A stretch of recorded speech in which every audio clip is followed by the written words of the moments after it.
கால பைரவரே போற்றி போற்றி. ஸ்ரீ கால பைரவர் வழங்கும் ஆத்ம காயத்ரி நோன்பு அருள் உரைகள் 43ஆம் தின அருள் உரை. அன்பு நிறைந்த மானுட ஆன்மாக்கள் காலத்தின் அங்கத்தினுள் வசித்தாலும் காலம் கடந்து வசித்தாலும் நிதர்சனத்தினை உணர்ந்திடல் வேண்டும். கால சூத்திரம் என்பது உணர்த்துவது யாதெனில், எவ்விதம் ஒரு கால சூத்திரத்திலிருந்து மற்றுமோர் கால சூத்திரத்திற்கு பயணிப்பது என்பது குறித்து அன்று, மாறாக ஒவ்வொரு கால அங்கத்திலும் மையத்தில் புதையுண்டுள்ள சத்திய வாழ்வு எனும் கால அங்கத்தினை எவ்விதம் கண்டு உணர்வது என்பது குறித்ததாகும். காலம் என்பதே இயக்கம் என்றும் அறியப்படுகின்றது.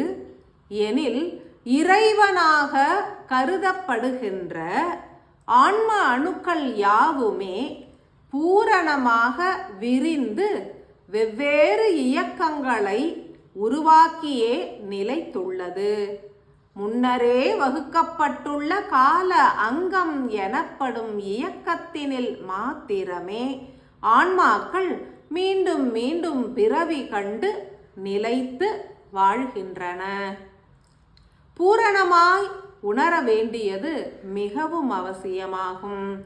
மானுடர்களின் இயக்கங்களில் எண்ணற்ற பிரிவுகள் உண்டு. ஒரு பிரிவு மனிதர்கள் ஆலயங்களில் தெய்வங்களை பூஜிக்கும் இயக்கத்தினை ஏற்றிருப்பர்.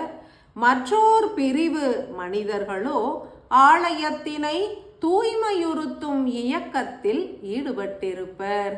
சில மனிதர்கள் ஆசிரியராகவும் பலரும் மாணவர்களாகவும் இயங்கி இருப்பர். உணவு படைக்கும் விவசாயத்தினை ஒரு பிரிவு மனிதர்கள் ஏற்றிருப்பர். மற்றோர் பிரிவு மனிதர்களோ அவற்றினை ஏற்று வியாபாரம் புரிபவர்களாகவும் பொருட்களை ஏற்று உணவு புசிப்பவர்களாகவுமே அமைந்திருப்பர். ஒரு பிரிவு மனிதர்கள் விஞ்ஞானத்தில் ஓங்கி நின்று ஆராய்ச்சிகள் புரிந்திருப்பர். பலரோ ஆராயப்படுபவர்களாகவும் நிலைத்திருப்பர். எனில் இவ்வுலகினில் எண்ணற்ற பணிகள் குறித்த இயக்கமானது மலர்ந்துள்ளது என்றும் அவையே காலத்தின் ஓர் அங்கமாகவும் நிலைக்கின்றது என்றே உணர வேண்டும். மனிதர்கள் ஒரு தருணத்தில் மாணவர்களாக இயங்கிடுவர்.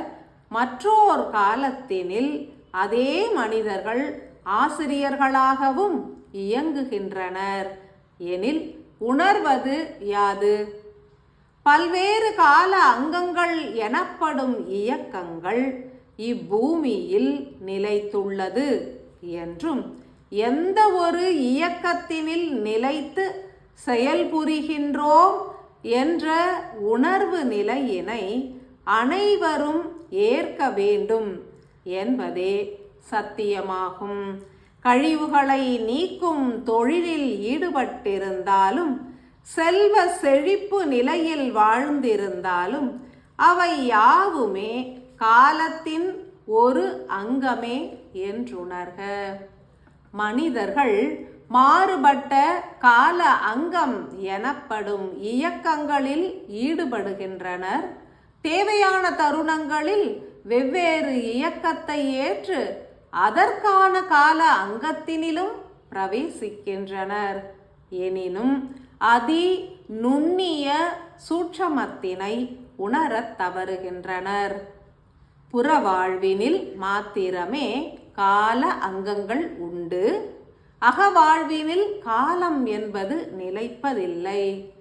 ஏனெனில் எந்த ஒரு இயக்கமும் அற்றதே அகவாழ்வு என்பதாகும்.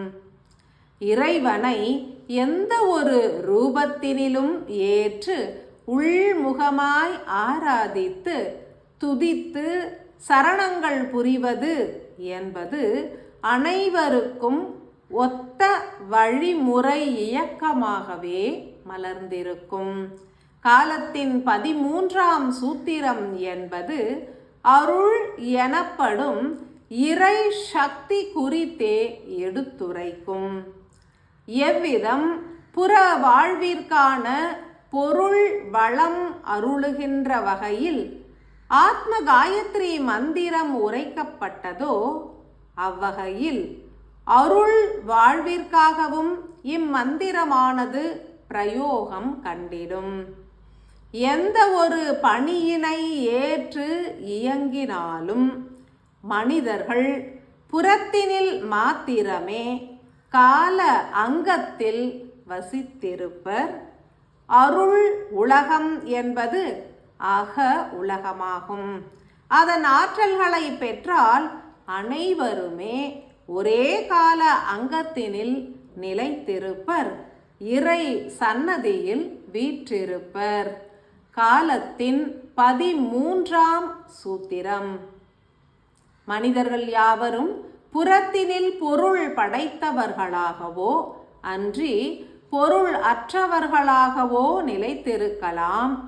எனினும் அனைவரும் அகத்தினில் ஆழமாய் ஆன்மா எனும் அருளினை அதீதமாய் பெற்றுள்ளனர். காலத்தின் 13ஆம் சூத்திரம் உணர்த்துவது யாதெனில், ஏழை பணக்காரன், படித்தவர்கள் படிப்பறிவற்றவர்கள், நல்லவர்கள் தீயவர்கள் போன்ற எந்தவித பாகுபாடும் இன்றி அனைவருக்குள்ளும் ஆன்மா எனும் அருள் ஜோதி நிலைத்துள்ளது என்றும், அனைவரும் அகமார்க்கம் எனப்படும் ஞான மார்க்கத்தினில் பயணித்தால் தனது மூளையின் மையத்தில் உள்ள வெற்றிட ஆற்றல்களோடு கலப்புற்று ஆனந்தமாய் வாழ்ந்திருக்கலாம் என்பதே ஆகும்.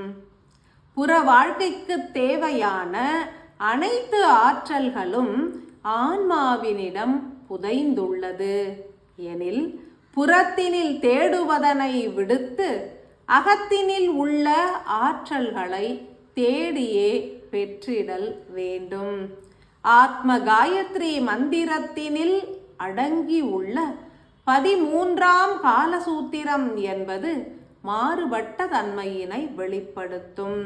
அனைவரும் மந்திரம் உரைக்கையில் உயிரானது மெல்ல மெல்ல பயணித்து ஆழமாய் உட்சென்று ஆன்ம தரிசனம் பெற வேண்டும் என்றும், இம்மந்திரத்தினை உரைத்து போற்றுபவர்கள் யாவருமே ஆன்ம தரிசனம் பெற வேண்டும் என்றும், செவிமடுப்போருக்கும் இந்நிலை சித்திக்க வேண்டும் என்றும், அறியாதும் உணராதும் வாழ்கின்ற மனிதர்களும் விரைந்து சத்தியம் உணர வேண்டும் என்றே தீர்க்கமாய் பிரார்த்தனை புரிந்து மந்திரம் உரைத்து போற்றுகையில், ஆன்மாவின் மூல சக்தியினை ஏற்று அனைவரும் ஒரே கால அங்கத்தில் காலம் கடந்த நிலையில் வசித்திருப்பர்.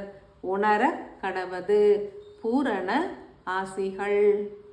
அன்பாலயம் அன்பாலயம் அன்பாலயம்